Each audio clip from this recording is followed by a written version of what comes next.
है चैतन्य परमात्मा तत्व जो सहज आत्म स्वरूप है,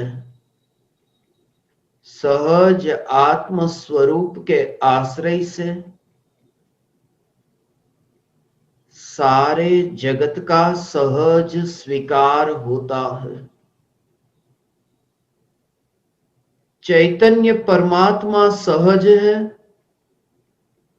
चैतन्य परमात्मा में ढलने वाली आत्मा की अनंत पर्याय, ये अनंत पर्यायों का ढलना भी सहज है।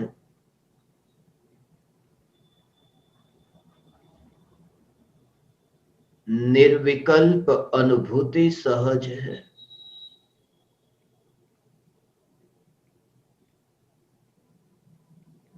निर्विकल्प अनुभूति कर्तृत्व से प्रकट नहीं होती। निर्विकल्प अनुभूति प्रकट करने के विकल्प से निर्विकल्प अनुभूति नहीं होती। वास्तव में कर्तृत्व बुद्धि का मिट जाना, छूट जाना, इसी का नाम निर्विकल्प होना है। ज्ञान के स्वरूप को जो जानता है, पहचानता है, वह सहज स्वीकार के भाव को समझता है। जिस ज्ञान की यात्रा में कोई तरंग नहीं है, सहज धारा है। जहां ऊपर जाना भी नहीं और नीचे आना भी नहीं, ऐसी सहज ज्ञान धारा। जहां विकल्पों की तरंग नहीं है और जहां रागादि विकारी भावों की तरंग नहीं है, जहां क्षयोपशम ज्ञान की तरंग नहीं है, ऐसी सहज ज्ञान धारा।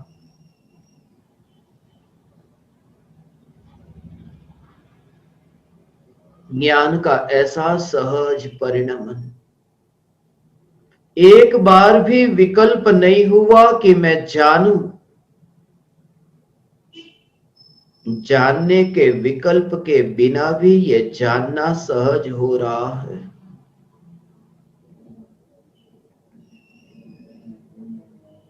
यह ज्ञान का सहज प्रवाह है।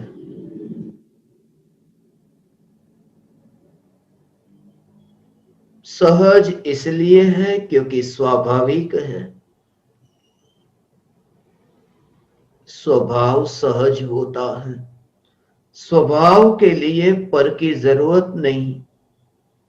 ऐसा यह ज्ञान का जानना यह स्वभाव, यह सहज स्वभाव। न्यायक देव सहज है, न्यायक देव का ज्ञान भी सहज है। न्यायक देव का ज्ञान सहज है। ज्ञान ने देह के पास जाकर के जानने का कार्य नहीं किया। वर्तमान भूमिका में 5 इंद्रियों के निमित्त से ज्ञान होता है। ये सब कहने की बात है। जब ज्ञान के स्वभाव के निकट जाकर ज्ञान का अनुभव हो, तब ज्ञान की जानने रूप यात्रा में, ज्ञान के जानने रूप इस स्वभाव में परमाणु बीच में कहीं पर भी नहीं आते। वरना ज्ञान स्वयं जड़मय हो जाता, ज्ञान का जानने रूप कार्य रुक जाता। ज्ञान का जानने रूप ये सहज प्रवाह ही न रहता। एक क्षेत्र पर रहने से द्रव्य का जो स्वतंत्र सहज कार्य है, वह कार्य रुक नहीं जाता। ये सहज परिणमन है। ये सहज कार्य है, परद्रव्य के संयोग से, परद्रव्य की अपेक्षा नहीं। परद्रव्य के योग में रह करके भी स्वद्रव्य का कार्य सहज है, जैसे देह की क्रिया में देखो, ये देह की क्रिया की जहां ये शरीर के परमाणु उसी आकाश प्रदेश पर, ये आत्मा के ये असंख्य प्रदेश है। देह के परमाणु और आत्मा के प्रदेश ये एक क्षेत्रावगाही है। एक क्षेत्र पर होने पर भी ये शरीर के परमाणु का जो स्पर्श रस गंध वर्ण रूप जो परिणमन होता है, इस परिणमन में आत्मा की कोई अपेक्षा नहीं, ये जड़ का स्वयं स्वतंत्र परिणमन है। शरीर गर्म होता है, शरीर ठंडा होता है, शरीर के गर्म रूप परिणमन में, शरीर के ठंडे रूप परिणमन में ये आत्मा की सत्ता कुछ करने नहीं जाती। आत्मा का जो ये चैतन्यपना, ये देह की गर्म होने की ठंडी होने की ये जो पर्याय है, उन पर्यायों में कुछ भी करने नहीं चाहता। जैसे जड़ शरीर के परमाणु अपनी योग्यता से भले ही आत्मा के साथ एक क्षेत्रावगाही होने पर भी अपनी सहज यात्रा करते हैं, अपने स्वभाव रूप सहज परिणमन करते हैं, ऐसे ही ये आत्मा का ज्ञान का कार्य। गर्म पानी में हाथ डाला और गर्म का ज्ञान हुआ। गर्म का ज्ञान, हाथ के परमाणु और पानी के परमाणु, ये दोनों परमाणु एक दूसरे को छूते भी नहीं। एक परमाणु की दूसरे परमाणु से स्पर्शना भी नहीं, ऐसी ये परमाणु की स्वतंत्रता। जब परमाणु का परमाणु के साथ में संबंध नहीं, तो ये चैतन्य परमात्मा का देह के परमाणु और पानी के परमाणु से क्या संबंध। और ये चैतन्य परमात्मा का ज्ञान का जानने का कार्य ये अपनी भीतर की यात्रा है। जैसे देह के परिणमन को किसी परद्रव्य की अपेक्षा नहीं। सिद्ध भगवान सिद्ध शिला पर विराजमान है। सिद्ध भगवान सिद्ध शिला पर विराजमान है और अनंत देह के परमाणु, जो भूतकाल में सिद्ध भगवान का शरीर था, वे अनंत परमाणु अपनी अपनी यात्रा करते हैं। जैसे सिद्ध भगवान के लिए अनंत परमाणु अपनी अपनी यात्रा करते हैं, ऐसे ही वर्तमान में भी मैं सिद्ध परमात्मा और ये देह के परमाणु मेरे कारण यात्रा करते हैं, ऐसा नहीं। इन परमाणुओं की यात्रा ऐसी ही स्वतंत्र दिखे। जो भी परमाणु भूतकाल में सिद्ध भगवान का शरीर, वो शरीर के परमाणु सिद्ध भगवान के पास में रहकर के परिणमित नहीं हो रहे। वे परमाणु सिद्ध भगवान से न्यारे होकर के परिणमित होते जैसे दिखाई दे, ऐसे ही वर्तमान में ये मनुष्य शरीर के परमाणु, ये देह के परमाणु भी उतने ही दूर के दिखाई दे कि चैतन्य परमात्मा में ये देह के परमाणु है ही नहीं। ये परमाणु की अपनी यात्रा है और परमाणु की यात्रा परमाणु में जाकर के नहीं जानी। परमाणु में तन्मय होकर के परमाणु की यात्रा को मैं नहीं जान रहा। वर्तमान में ये देह के परमाणु को जानने की जो क्रिया हो रही है, देह के परमाणु को जानने का जो कार्य हो रहा है, इस कार्य में मैं अपने में ही लीन रह करके इस जानने रूप प्रवाह में प्रवाहित होने वाला, ये ज्ञान में परिणमित होने वाला, ये ज्ञान में से बाहर निकल करके नहीं। ऐसी ये जागृति, ये ज्ञान का ऐसा परिणमन। और राग और द्वेष के विकार के भाव भी हो, मगर विकार के भाव की यात्रा को विकार के भाव के निकट जाकर के जिसने स्वभाव से उसकी पहचान की, उसने ये जाना कि विकार का भाव और ये ज्ञान की यात्रा, ये जानने रूप प्रवाह, ये दोनों किस प्रकार से स्वतंत्र है। यहां निराकुलता है। मेरी जो यात्रा हो रही है इस यात्रा में निराकुलता है, और ये देह की जो यात्रा है, ये देह की यात्रा यहां जड़ है, और जहां विकल्प की यात्रा हो रही है वहां अनंत अनंत आकुलताएं हैं। और ज्ञान की यात्रा ऐसी सहज है, ये सहज ज्ञान का परिणमन। जिसने ज्ञान के सहज परिणमन को जाना, वो ज्ञान के ही सहज परिणमन को नहीं जानता, ज्ञान के सहज परिणमन को जानता है कि ज्ञान में जो ज्ञेय प्रतिबिंबित होता है वह ज्ञेय का प्रतिबिंबित होना भी सहज है। ज्ञान ज्ञेय के पास गया नहीं, ज्ञेय ज्ञान के पास आया नहीं, फिर भी ज्ञेय ज्ञान में प्रतिबिंबित हुआ। ऐसा ये जो सहज ज्ञान और ज्ञेय का स्वरूप, ज्ञेय को ज्ञान में जानने में आने के लिए ज्ञान में आने की जरूरत नहीं है। जैसे ज्ञेय को ज्ञान में जानने में आने के लिए ज्ञान में आ जाने की जरूरत नहीं है, बस ऐसे ही यहां पर सभी ज्ञेयों को लेना। ये प्रवचन सुनने के विकल्प, बोलने के विकल्प, ये तरह तरह के विकल्पों की उत्पत्ति, अनंत विकल्पों की मलिनता और विकार भूतकाल में उत्पन्न होने पर भी, ज्ञान में प्रतिबिंबित होने पर भी, ज्ञान ने उन्हें बुलाया नहीं अपने पास। जो भी पदार्थ ज्ञान में जानने में आते हैं, ज्ञान बिल्कुल अलिप्त रहता है, ज्ञान का कोई संबंध नहीं। ज्ञान इतना परतंत्र और पराधीन नहीं ज्ञेय पर